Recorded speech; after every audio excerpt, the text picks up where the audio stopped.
আমরা। এ তোরা কি কোথায়? লাঠি নিয়ে দাঁড়ারে, পিটিয়ে ঝেটিয়ে সব দুশ্মন তারারে। দেশ ভরা মুনাফিক, বিদেশের চামচা, সুযোগ পেলে মারে কলিজায় খামচা। অনেক খেয়েছি ধোকা, বোকা হয়ে বারবার আমাদের নিয়ে চলে স্বার্থের কারবার। কথা ঠিক? সম্মানিত উপস্থিতি, অনুষ্ঠানের এই পর্যায়ে পবিত্র কোরআন এবং হাদিস থেকে মূল্যবান তাফসীর পেশ করবেন আলেম, দার্শনিক ও সাহিত্যিক, ইসলামী সঙ্গীতের কিংবদন্তি, আমি নাম বলবো না, সবার কাছে একসাথে নাম শুনতে চাই। এই পর্যায়ে আমাদের মাঝে গুরুত্বপূর্ণ আলোচনা পেশ করবেন জাগ্রত কবি। আসসালামু আলাইকুম ওয়া রাহমাতুল্লাহি ওয়া বারাকাতুহু।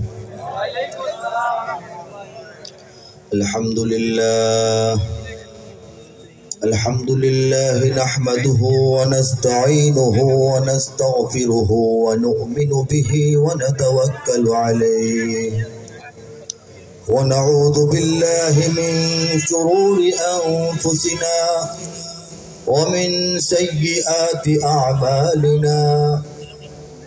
من يهده الله فلا مضل له ومن يضلله فلا هادي له ونشهد أن لا إله إلا الله وحده لا شريك له ونشهد أن سيدنا ونبينا وحبيبنا ومولانا محمدا عبده ورسوله صلى الله تعالى عليه وعلى آله وأصحابه وبارك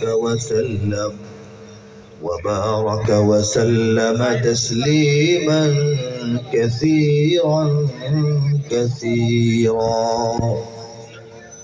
أما بعد فأعوذ بالله من الشيطان الرجيم. بسم الله الرحمن الرحيم. ومكر الله والله خير الماكرين. صدق الله العظيم. আলহামদুলিল্লাহ। হৃদয়ের গভীর থেকে সবাই একসঙ্গে উচ্চারণ করি আলহামদুলিল্লাহ। মহান আল্লাহ রাব্বুল আলামিন আমাদেরকে কোরআন দান করেছেন, এই জন্য বলি আলহামদুলিল্লাহ। এই কোরআন আমাদের জন্য নাজিল হওয়ার কারণে, এই কোরআন ওয়ালা উম্মত হওয়ার কারণে পৃথিবীর ইতিহাসের সমস্ত মানব মণ্ডলীর সমস্ত উম্মাহগুলোর চাইতে শ্রেষ্ঠত্ব আমরা অর্জন করেছি, ঠিক কিনা বলেন? দুনিয়াতে এবং আখিরাতে, কাল হাসরের মাঠে এই উম্মতে মুহাম্মাদির যত রকমের এক্সট্রাঅর্ডিনারি সুবিধা, যত মর্যাদা, যত সম্মান, যত অগ্রগামিতা, সবগুলির প্রধান কারণ হচ্ছে আমরা কোরআনের ধারক বাহক এবং লালন পালনকারী, ঠিক কিনা বলেন? এই কোরআনের হেফাজতের কাজে রব্বুল আলামিন আমাদেরকে কাজে লাগিয়েছেন বলেই আমাদের ইজ্জত বেড়ে গেছে। এই কোরআন সেই কোরআন যে কোরআন নিয়ে দুনিয়াতে এসেছেন বলে, আসবেন বলেই হযরত জিবরিল আমিন আলাইহিস সালাতু ওয়াস সালাম তিনি ফেরেশতাদের সর্দার হয়েছেন, ঠিক কিনা বলেন? এই কোরআন সেই কোরআন যে কোরআন নাজিল হওয়ার কারণে, যে কোরআনকে গ্রহণ করার কারণে, ধারণ করার কারণে আমাদের নবী, প্রিয় নবী মুহাম্মদুর রাসূলুল্লাহ সাল্লাল্লাহু আলাইহি ওয়াসাল্লাম শ্রেষ্ঠ নবী হয়েছেন, বলেন সুবহানাল্লাহ। উম্মত হিসেবে আমরা শ্রেষ্ঠ উম্মত হয়েছি। এটাই কোরআনের মর্যাদা, কোরআনের উচ্চতা, কোরআনের আভিজাত্য। আল্লাহর কালাম, বাল হুয়া কুরআনুম মাজিদুন ফি লাওহিম মাহফুজ। কোরআন এই পৃথিবীর মানুষদের জন্য নাজিল হইতে শুরু করেছে, প্রেসক্রিপশনের মতো একটা একটা স্লিপ আসতে শুরু করেছে আজ থেকে 1450 বছর আগে হেরা গুহা থেকে, ঠিক কিনা জুড়ে বলেন? কিন্তু কোরআন এই হেরা গুহা থেকে সৃষ্টি হয় নাই, এটা সৃষ্টি হয়েছে সমস্ত সৃষ্টি জগতের সৃষ্টিরও 50,000 বছর আগে। বাল হুয়া কুরআনুম মাজিদ ফি লাওহিন মাহফুজ। আল্লাহ বলেন এই কুরআন মাজিদ এটা লাওহে মাহফুজে সংরক্ষিত অতীতকাল থেকেই। বলেন সুবহানাল্লাহ। সেই কুরআন আমাদের দ্বীনের মানদণ্ড, শরীয়তের মানদণ্ড, ঈমানের মানদণ্ড, তাওহীদের মানদণ্ড, ঠিক কি না জোরে বলেন? এমন মানদণ্ড যে জিনিসটা দিয়ে আপনি মাপবেন, এটা ভুল হলে কি মাপ সঠিক হবে? আপনি স্কেল দিয়ে মাপেন, স্কেলের মধ্যে দাগ দুটা কম, তাহলে কি সঠিক হবে? আপনি পাল্লা দিয়ে মাপেন, বাটখারায় ভুল আছে, তাহলে কি সঠিক হবে? ইলেকট্রিক পাল্লায় মাপেন, নাম্বার ইন্ডে ঠিক মতো হয় না, ওজন ঠিক মতো দিতে পারে না, তাহলে কি মাপযোগ সঠিক হবে? যে জিনিস দিয়া সব মাপা হবে, যে জিনিস দিয়া দুনিয়া মাপা হবে, আখিরাত মাপা হবে, আমাদের কর্মকাণ্ড মাপা হবে, আমাদের ঈমান মাপা হবে, সেই জিনিসটা যদি ভুল থাকে তাহলে কি চলবে? এটার মধ্যে ভুল নাই। কে বলেছেন? যালিকাল কিতাব লা রাইবা ফি, এই কিতাবের মধ্যে কোনো সন্দেহের অবকাশ নাই। বলেন সুবহানাল্লাহ। হুদাল লিল মুত্তাকিন, যারা তাকওয়া অবলম্বন করে তাদেরকে এটা পথ দেখাবে। কাফের, মুশরিক এবং কোরআন থেকে যারা অন্যদিকে ফিরে থাকে, কোরআনকে যারা না পছন্দ করে, কোরআনের সঙ্গে দুশমনি করে, তাদেরকে এটা পথ দেখাবে না। ঠিক না? এই কোরআন, এটার মধ্যে যদি সন্দেহ ঢুকে যায়, গোটা মুসলিম উম্মার মধ্যে সন্দেহ ঢুকবে, ঈমান ও ইসলামের মধ্যে সন্দেহ ঢুকবে। এই কোরআনকে সন্দেহ মুক্ত রাখার ঘোষণা কে দিয়েছেন? কে দিয়েছেন? অতীতে বাগদাদের এক বাজারে একজন লোক ছিল, তার হাতের লেখা খুবই সুন্দর, থাকে না? খুব সুন্দর হাতের লেখা। ওনার চাকরি, ব্যবসাটাই ছিল টেবিল নিয়ে বসা, যে কোনো গ্রন্থটাকে দিলে এটা সে আরেকটা কপি বানায় দেয়। তখন তো ছাপাখানা ছিল না, ফটোস্টেট করে যাইতো না, হাজারো বছর আগের ঘটনা। তখন এই উনি কলম ভিজিয়ে ভিজিয়ে কালি দিয়ে সুন্দর করে হুবহু আরেকটা সুন্দর কপি, আরো সুন্দর হরফ দিয়ে তিনি লিখতে পারতেন। বিরাট যোগ্যতা না? ওনার একটা দোকান ছিল বাজারে, বাগদাদের এক বাজারে। তিনি কপি করতেন। তখন বেশিরভাগই ধর্মগ্রন্থগুলোর কপি করতেন। তাওরাত শরীফ ইহুদিরা এনে দিত, এটা আমাদের কপি করে দেন। ইনজিল দেওয়া যেত, এটার কপি 10টা কপি করে দেন, 10 জায়গায় পাঠাবো, মেয়ের জামাইকে উপহার দিব, সুন্দর করে কপি করেন, এরকম না?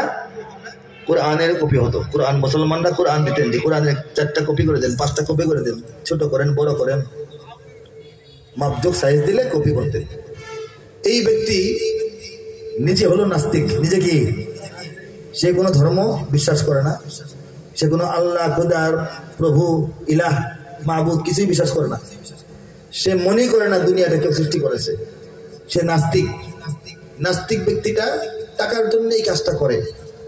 এখন এটা কোনটা ইনজিল, কোনটা কোরআন, কোনটা এই তাওরাত, কোনটা কি, এটা তার খুব জরুরি না, তার কাছে গুরুত্বপূর্ণ না। তাকে দেওয়া যায়, সে 1 সপ্তাহ টাইম নেয়, কপি করে দিয়ে টাকা পায়।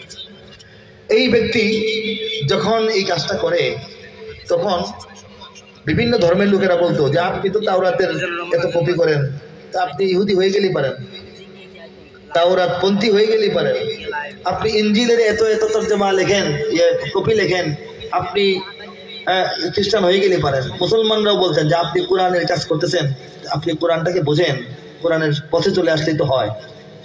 আপনাকে দিয়ে এত কপি করে নেই, আমাদের মনে তো এত দুঃখ যে মানুষটা নিজে কোরআন বুঝলো না, খালি লিখেই দিল। সে কথাবার্তা বলে, সে বলে না না, ধর্ম এগুলি বিষয়ে বললে তো ঝগড়া হবে, আমার মনে এগুলি নাই, আমাকে এটা নিয়ে খোঁজাবেন না, আমাকে কাজ দিবেন, বলে না, এই কথা বলে। এই লোক বছর খানেক এই কাজটা করেছে।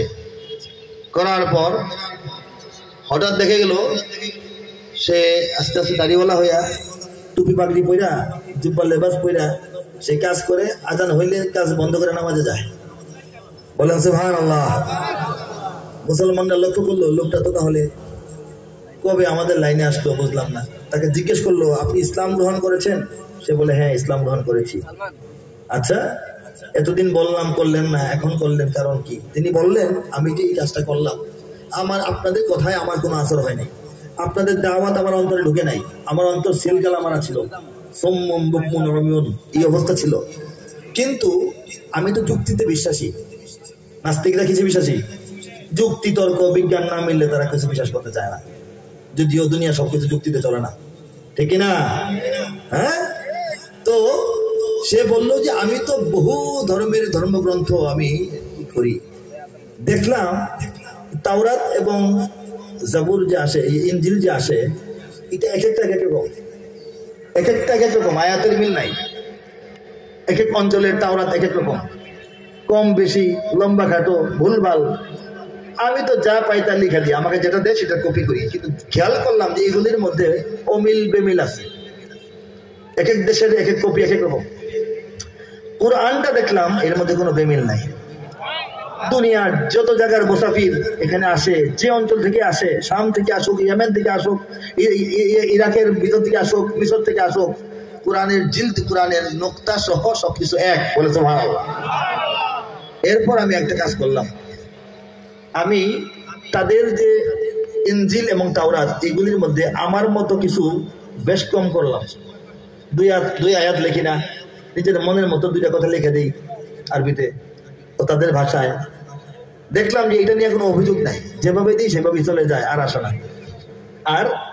আসে না।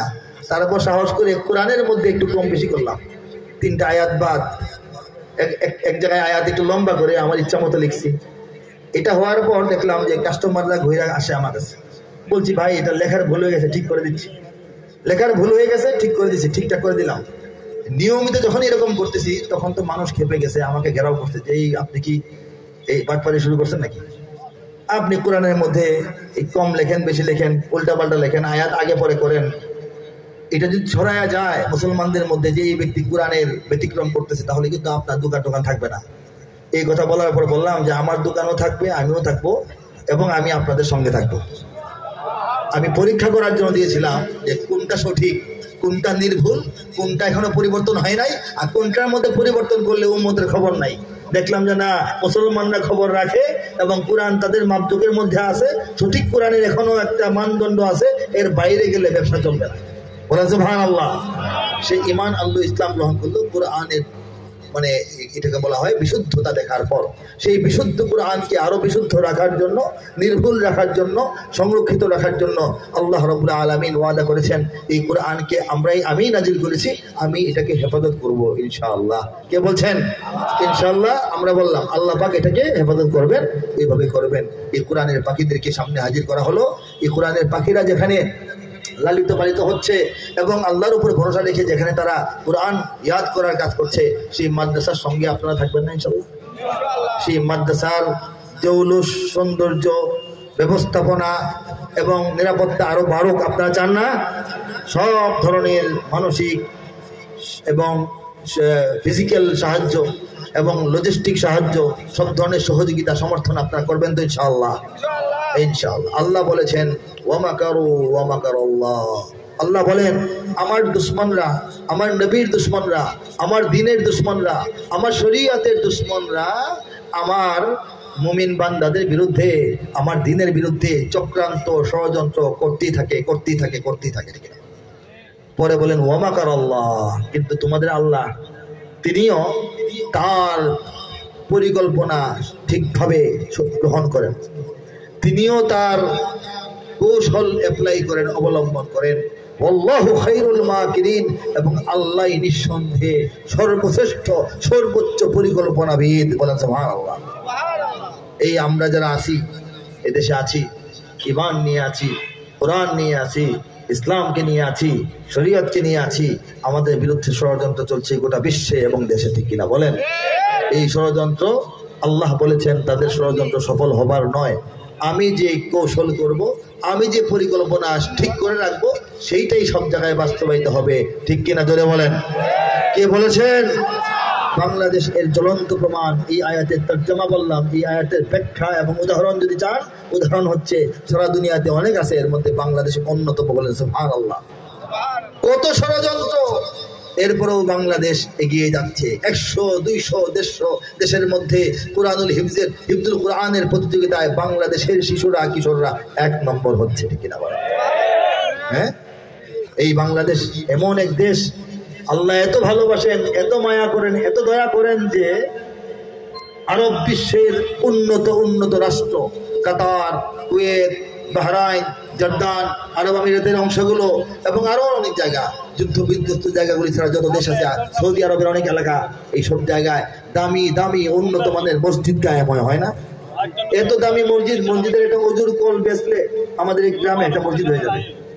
এরকম দামি ফিটিংস, সেই সব মসজিদ নবীর দেশ, কোরআনের জমিন, কিন্তু সেই সব মসজিদের যোগ্যতর ইমাম খুঁজে বাংলাদেশ থেকে ইমাম সংগ্রহ করে নেওয়া হয়। সারা দুনিয়ায় নবীওয়ালা কাজ বলতে আমরা সহজে যেটা চিনি, সহজে চিনি বললাম, প্রথমে চিনি বলবো না, প্রথমে নবীর আরো অনেক কাজ সহজে যেটা চিনি, দাওয়াত এবং তাবলীগের কাজ।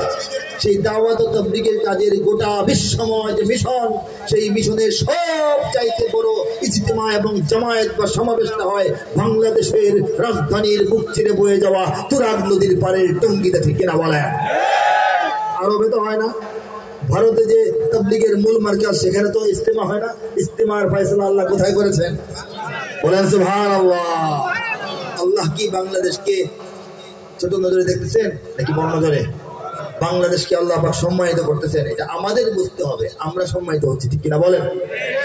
সো এটা বুঝতে হবে রব্বুল আলামিন বাংলাদেশকে নিয়ে একটা পরিকল্পনা করেছেন, আর ওয়ামাকারু, তারা তাদের ষড়যন্ত্র করতেছে, কিন্তু আল্লাহ বলেছেন আমার পরিকল্পনা সবচেয়ে উত্তম, এটাই বাস্তবায়িত হবে এবং বাংলাদেশে হচ্ছে এবং হবে, ঠিক না?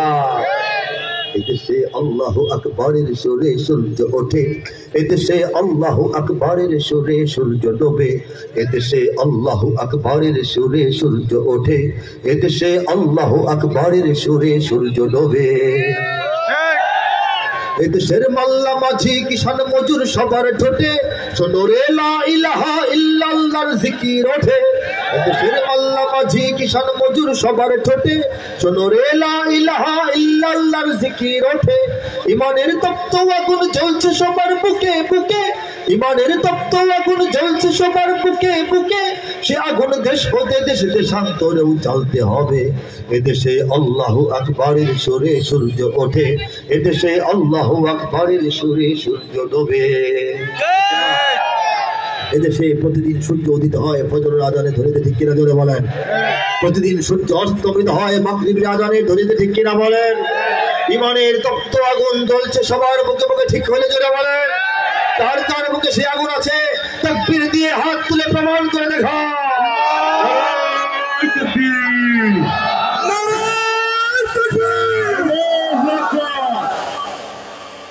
ইমানের তপ্ত আগুন জ্বলছে সবার বুকে বুকে, সে আগুন দেশ হতে দেশ দেশান্তরেও জ্বালতে হবে। হবে কিনা হবে বলেন? এই যে এই আগুনকে নিয়ে আমরা বাংলাদেশে বসে থাকবো না। ইমানের এই আগুন, ইমানের এই পারদ, ইমানের এই জ্যোতি আশেপাশে ছড়িয়ে দেওয়ার যে অঙ্গীকার, ছড়িয়ে দেওয়ার যে শপথ, ছড়িয়ে দেওয়ার যে প্রত্যয়, এই বাঙালি মুসলমানদের এই প্রত্যয়ের সামনে, এই প্রত্যয়ের আতঙ্কে, এই প্রত্যয়ের ভরে দিল্লি থরথর করে কাঁপছে, ওয়াশিংটন থরথর করে কাঁপছে, বেইজিং থরথর করে কাঁপছে, তেল আবিব থরথর করে কাঁপছে। তারা ষড়যন্ত্র করছে, কিন্তু লাভ হবে না। আল্লাহ ওয়াদা দিয়েছেন, আল্লাহ ওয়াদা দিয়েছেন, তারা চাইলেও হবে না। আল্লাহ যা চান তাই হবে। তারা তো মাদ্রাসা কমাতে চায়, মাদ্রাসা কি কমে গেছে না বাড়তেছে? তারা তো মসজিদ কমাতে চায়, মসজিদ কমেছে না বেড়েছে? তারা তো আলেম দেখতে পারে না, আলেম কমে গেছে না বেড়েছে? ওরা তো হাফেজ সহ্য করে না, হাফেজ কমতেছে না বাড়তেছে? ওরা তো ফতুয়া এবং মুফতি দেখতেই পারে না, মুফতি কি কমে না বাড়ে? আগে 7 গ্রাম খুঁজে একজন ভালো মুফতি পাওয়া যায় নাই, এখন 1 গ্রামে 7 মুফতি আছে। বলেন আলহামদুলিল্লাহ, ঠিক কিনা?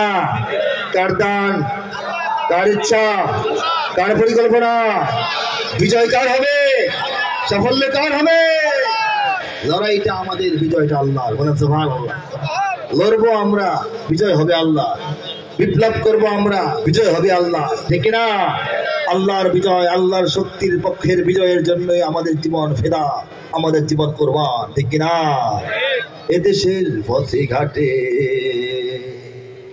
এদেশের বাজার হাটে, এদেশের এদেশের এদেশের এদেশের এদেশের গঞ্জে গ্রামে খোদার নামের তাসবিহাতে কত পীর আউলিয়াদের অশ্রু ঝরে গভীর রাতে। যে দেশের সন্তানেরা মক্তবে যায় কোরআন বুকে, যে দেশের সন্তানেরা মক্তবে যায় কোরআন বুকে, সে দেশে আল কোরআনের শাসন কায়েম করতে হবে।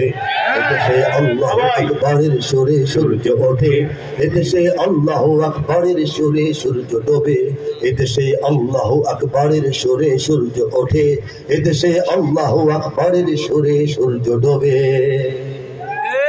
এদেশের জলে স্থলে, এদেশের ফুল ফসলে, এদেশের সবুজ মাটি, সবুজ ঘাসে, সবুজ বনে, মদিনার সবুজ মিনার ঝলসে ওঠে দুই নয়নে।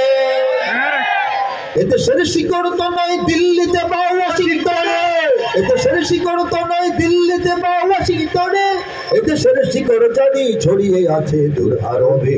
এদেশে আল্লাহু আকবারের সুরে সূর্য ওঠে, এদেশে আল্লাহু আকবারের সুরে সূর্য ডোবে, এদেশে আল্লাহু আকবারের সুরে সূর্য ওঠে, এদেশে আল্লাহু আকবারের সুরে সূর্য ডোবে। এদেশের শিকড় তো নয় দিল্লিতে বা ওয়াশিংটনে, এদেশের শিকড় যে দিল্লিতে নয়, এই কথাটা দিল্লিকে মোটামুটি আমরা বুঝাই দিতে পেরেছি, ঠিক কিনা বলেন? দিল্লি পিছু উঠেছে, ওয়াশিংটন দু এক কদম সামনে আসার চেষ্টা করছে। আমরা বুঝি না, আমরা সবাই সচেতন, আলহামদুলিল্লাহ বলি। ওয়াশিংটন আসবে, চায়না আসবে, ইউরোপীয় ইউনিয়ন আসবে, জাপান আসবে, সবাই আসবে, সমস্যা নাই। একটা সীমারেখা পর্যন্ত আসবে, বন্ধুত্বের সীমারেখা, সহযোগিতার সীমারেখা, পাশে দাঁড়ানোর সীমারেখা। আমাদের রাজনীতিকে সুশৃঙ্খলতার মধ্যে আনার জন্যে, আমাদের ভঙ্গুর অর্থনীতিকে চাঙ্গা করার জন্যে, আমাদের নির্বাচন ব্যবস্থায় যদি কোনো হেল্প করার থাকে সেটা করার জন্যে, এবং আমাদের মানবাধিকার প্রতিষ্ঠা এবং সংরক্ষণে তাদের যদি কোনো কিছু করার থাকে, নিরপেক্ষভাবে সেটা করার জন্যে তারা আসবে। কোনো অসুবিধা নাই। আমাদের সঙ্গে লেনদেন কেনাবেচা করার জন্য আসবে, আমাদের সঙ্গে প্রযুক্তির বিনিময় করার জন্য আসবে, কোনো অসুবিধা নাই। কিন্তু সেই আশা যদি বন্ধুত্বের সীমানা ক্রস করে প্রভুত্বের সীমানায় পা ঢুকাইতে চায়, তাহলে আমরা কিন্তু বসে থাকবো না, ঠিক কিনা? তখন আমরা মনে করব দিল্লির মতো ওয়াশিংটনকেও একটু সবক দেওয়া দরকার। তখন আমরা একটু নড়াচড়া করতে আমাদের হবে, আমাদের আর একটু মেহনত করতে হবে। সেই মেহনতটা করতে কারা তৈরি আছেন? হাত তুলে দেখা। লিল্লাহি তাকবীর, লিল্লাহি তাকবীর, লিল্লাহি তাকবীর। বাংলার ইতিহাসে যখনই শত্রু আসে পালাবার পথ খুঁজে পায় না, বাংলার ইতিহাসে যখনই শত্রু আসে পালাবার পথ খুঁজে পায় না। ইংরেজ বেনিয়ারা এখানে খেয়েছে, তারা মানে কি? দৌড়ানি খাওয়া, ঠিক আছে? অনেকে মনে এখানে খেয়েছে, তারা দাওয়াত তো খাইছে, মনে দাওয়াত খায় নাই, ঠেঙ্গানি খাইছে, ঠিক না বলেন? ইংরেজ বেনিয়ারা এখানে খেয়েছে, তারা পালিয়ে গিয়েছে, পাক হয় না। বাংলার ইতিহাসে যখনই শত্রু আসে পালাবার পথ খুঁজে পায় না। ইংরেজ বেনিয়ারা এখানে খেয়েছে, তারা পালিয়ে গিয়েছে, পাক হয় না। বুঝে নিক আমেরিকা, বুঝে নিক ইন্ডিয়া, বুঝে নিক রাশিয়া ও চায়না, বুঝে নিক আমেরিকা, বুঝে নিক ইন্ডিয়া, বুঝে নিক রাশিয়া ও চায়না। মুমিনের এই মাটি, ইমানের এই ঘাটি কিছুতেই কেড়ে নেওয়া যায় না। মুমিনের এই মাটি, ইমানের এই ঘাটি কিছুতেই কেড়ে নেওয়া যায় না, না। মুমিনের এই মাটি, ইমানের এই ঘাটি কিছুতেই কেড়ে নেওয়া যায় না। যাবে? সম্ভব? দেব? বসে থাকবো? ঘুমিয়ে থাকবো? লড়বো, ঠিক না? সাহাবায়ে কেরামের আগমনে এই দেশ হাজারো বছর আগে ধন্য। ওলিদের মেহনতে গড়ে ওঠা এ জমিন কোটি কোটি মুমিনের জন্য, কোটি কোটি মুমিনের জন্য, কোটি কোটি মুমিনের জন্য। এ মাটির ভাজে ভাজে, মাটির লেয়ারে, মাটির পরতে, মাটির ভাজ আছে না? টিউবওয়েল ঢোকানোর সময় দেখেন না লেয়ার? এ মাটির ভাজে ভাজে শহীদের খুন আছে না নাই? এ মাটির ভাজে ভাজে শহীদের খুন আছে, এ জমিন কখনো শুকায় না। এ মাটির ভাজে ভাজে শহীদের খুন আছে, এ জমিন কখনো শুকায় না, এ জমিন কখনো শুকায় না। মুমিনের এই মাটি ইমানের এই ঘাটি কিছুতেই কেড়ে নেওয়া যায় না, যায় না, না না। মুমিনের এই মাটি ইমানের এই ঘাটি কিছুতেই কেড়ে নেওয়া যায় না, ঠিক না? এখানে বখতিয়ার 17 ঘোড়সওয়ার নিয়ে তোলে কালেমার পতাকা, এখানে শাহজালাল শাহ মখদুম খান জাহানের দুর্গ গড়ে রাখা, ওলিদের দুর্গ গড়ে রাখা, ওলিদের দুর্গ গড়ে রাখা। এখানে উচ্চশীর শরীয়ত তিতুমির মরে তবু মাথা তো ঝুঁকায় না, এখানে উচ্চশীর শরীয়ত তিতুমির মরে তবু মাথা তো ঝুঁকায় না, মরে তবু মাথা তো ঝুঁকায় না। মুমিনের এই মাটি ইমানের এই ঘাটি কিছুতেই কেড়ে নেওয়া যায় না, যায় না, না না। মুমিনের এই মাটি ইমানের এই ঘাটি কিছুতেই কেড়ে নেওয়া যায় না, কথা ঠিক না? সুর দিয়ে বলি, সুর ছাড়া বলি, সঙ্গীত বলি, কবিতা বলি, কথা বলি, সবটা মিলে আমার বক্তব্য। বুঝতে পারছি? বলা হয় না এই বিষয়ে আপনার বক্তব্য কি, বলা হয় না? যাকে বলা হয় সে কি মাইক ভাড়া করে আইনা পর চিল্লায় বক্তব্য দেয় না, কথাটা বলে? মাইকে না বললেও বক্তব্য হয়, বক্তব্য। দেখেন সাহাবায়ে কেরামের আগমনে এই দেশ 1000 বছর আগে ধন্য। কথাটা এমনি লিখলে হবে, এমনি লিখে ফেললে হবে? আল্লাহ রাসূল সাল্লাল্লাহু আলাইহি ওয়াসাল্লাম, সবাই বলি সাল্লাল্লাহু আলাইহি ওয়াসাল্লাম, 40 বছর বয়সে নবুয়ত প্রকাশ লাভ করে, বলেন সুবহানাল্লাহ। নবুয়ত প্রকাশের পর 13 বছর মক্কায় অবস্থান করেন, দুঃখ কষ্ট জ্বালা যন্ত্রণা অসুবিধা ভোগ করেও 13 বছর কোথায় থাকেন? মক্কায় থাকেন। এরপর হিজরত করে মদিনায় গিয়ে সেখানে আরো 10 বছর আল্লাহ পাক রাসূল সাল্লাল্লাহু আলাইহি ওয়াসাল্লামকে আমাদের চোখের সামনে দুনিয়ায় রাখেন, ঠিক না বলেন? এখন চোখের আড়ালে এই 63 বছর, 40 আর 13 53 আর 10 63, ঠিক না? নবুয়ত প্রকাশের পর, কুরআন নাজিল হওয়ার পর যে 13 বছর মক্কায় ছিলেন, এর প্রথম 5 বছর সাহাবায়ে কেরাম আজমাইনের উপর দুর্দান্ত নির্যাতন, চরম নির্যাতন, প্রকাশ্য নির্যাতন, একেবারে এটাকে বলা হয় যেটা নাকি দেখে সহ্য করা যায় না, শুনে সহ্য করা যায় না, অমানবিক নির্যাতন চলে।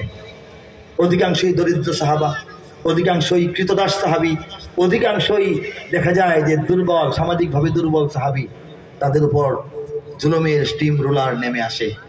হযরত খাব্বাব, হযরত খুবাইব, তাদের ইতিহাস আমরা জানি, হযরত হাবশি বিলাল রাদিয়াল্লাহু তাআলা আনহুর ইতিহাস আমরা জানি, হযরত সুমাইয়ার ইতিহাস আমরা জানি, আর অনেক জানা অজানা সাহাবীদের উপর নির্মম নির্যাতন নেমে আসে।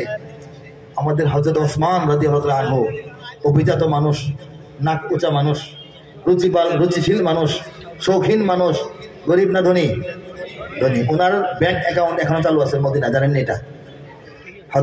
হযরত ওসমান রাদিয়াল্লাহু আনহুর ব্যাংক অ্যাকাউন্ট এখনো মদিনায় চালু আছে, এখানে টাকা জমা হয়, এটা দিয়ে ভালো কাজ করা হয়, বলেন সুবহানাল্লাহ।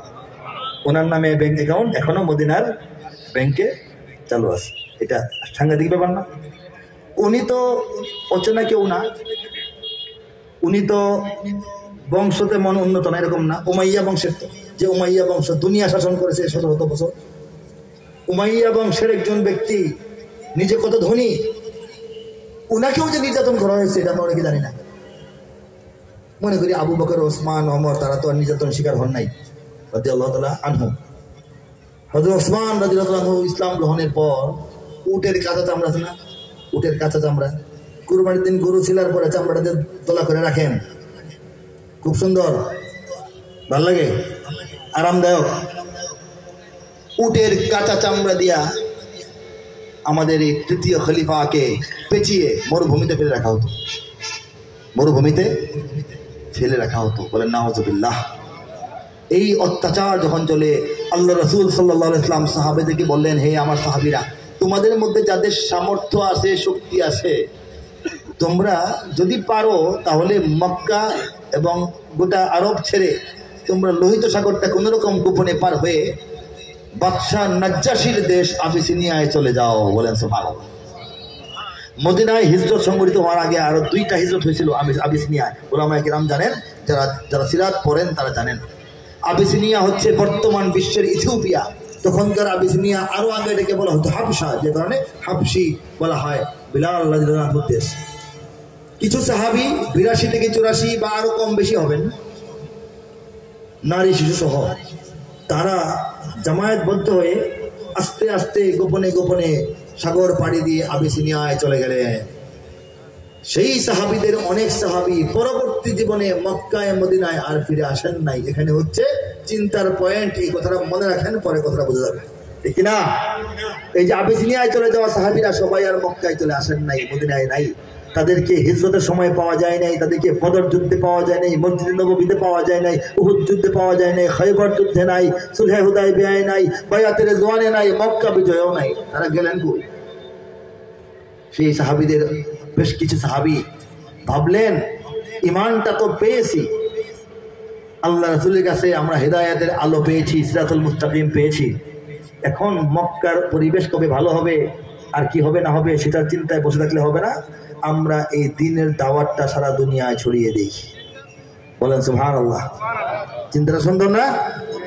এই চিন্তা থেকে হযরত সাদ ইবনে আবি ওয়াক্কাস রাদিয়াল্লাহু তাআলা আনহু, প্রখ্যাত সাহাবী, নাম শুনেন নাই?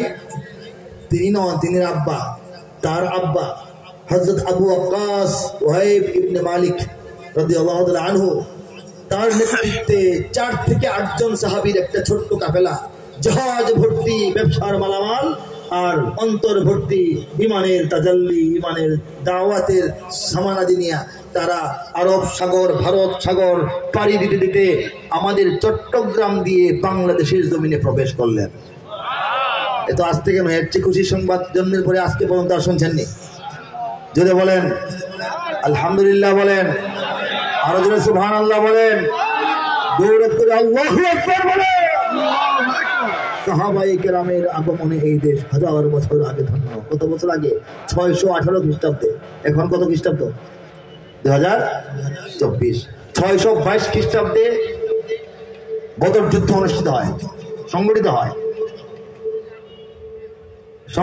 ঘটে যায়, অনুষ্ঠিত হয় বলা ঠিক না।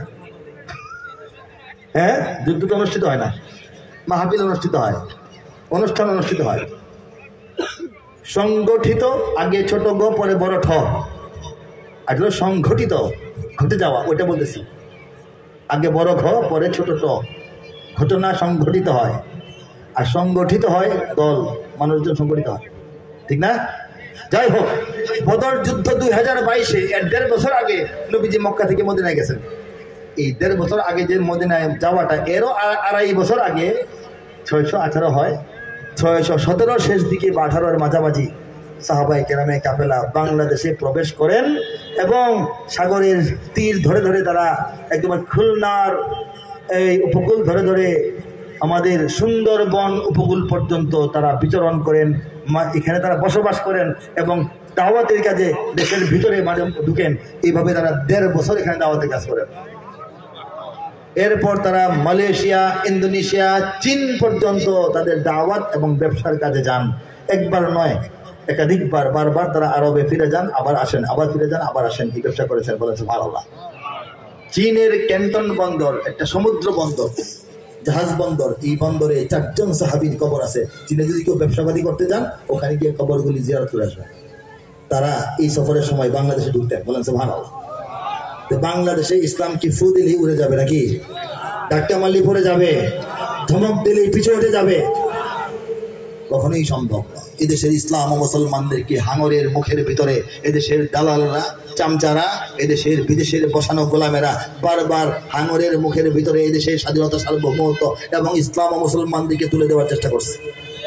হাঙর মুখে ভরেও বলেছে, সেই হাঙরের দাঁত ভেঙে আমাদের তরুণরা, যুবকেরা এই বাংলাদেশের ইসলাম এবং মুসলমানিত্ব এবং স্বাধীনতা, সার্বভৌমত্বকে আবারও বের করে এনেছে।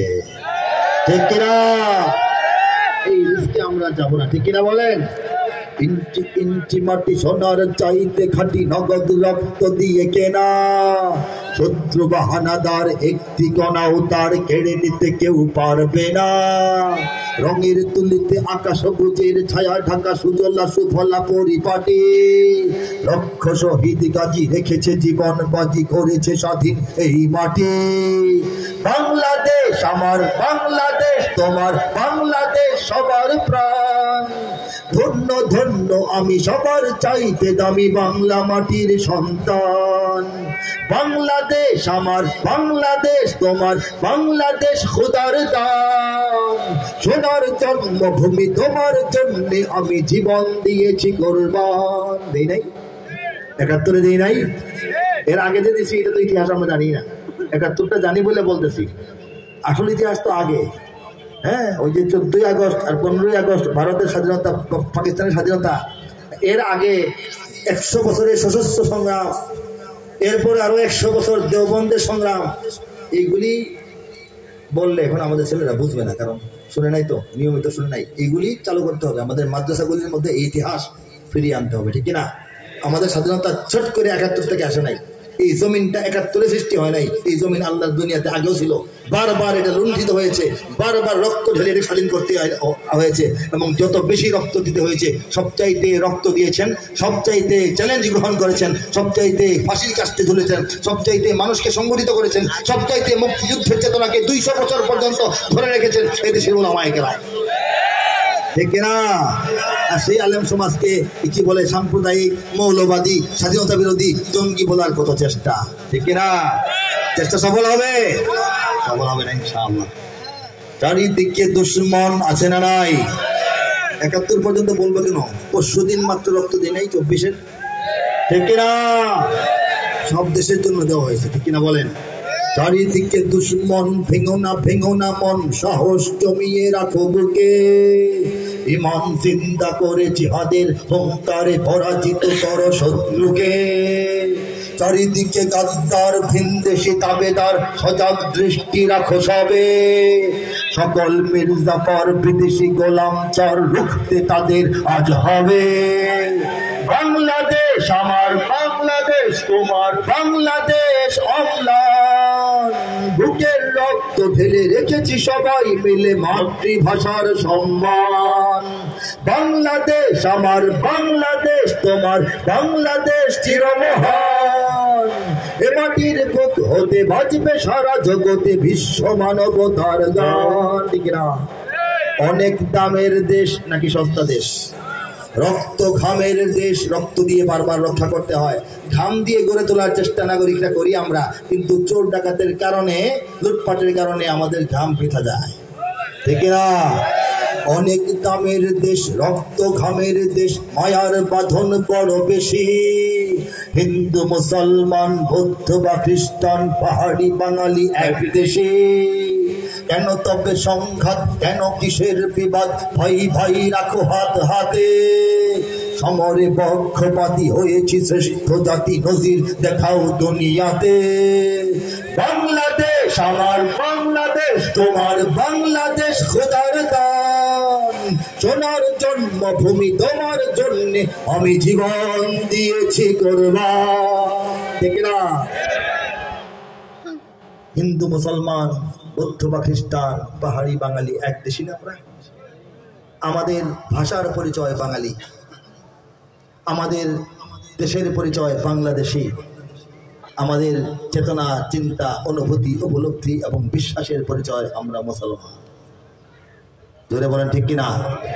বাংলাদেশের মুসলিম আমি, বাঙালি মুসলমান, এটা আত্মপরিচয়। এভাবে বলতে হবে, বাংলাদেশের মুসলিম আমি, বাঙালি মুসলমান।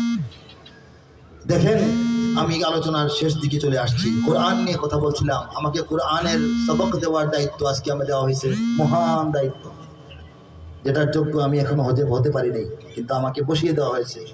কানাকানি বলে হঠাৎ করে বসিয়ে দেওয়া হয়েছে। আল্লাহ কবুল করেন। এই কোরআন এমন এক জিনিস, বলেন